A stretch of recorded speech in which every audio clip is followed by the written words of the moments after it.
يا عبادي الذين آمنوا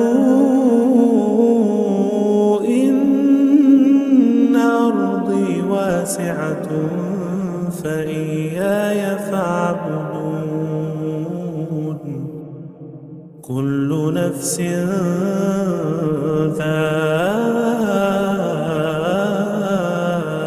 ذائقة الموت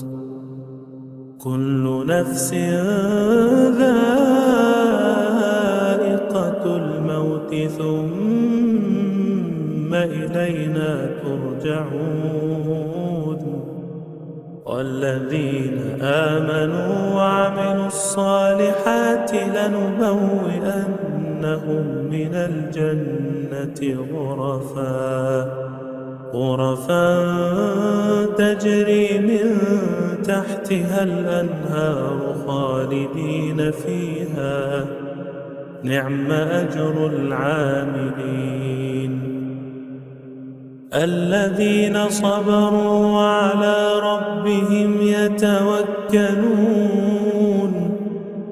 الذين صبروا وعلى ربهم يتوكلون وكأين من دابة لا تحمل رزقها الله يرزقها وإياكم وهو السميع العليم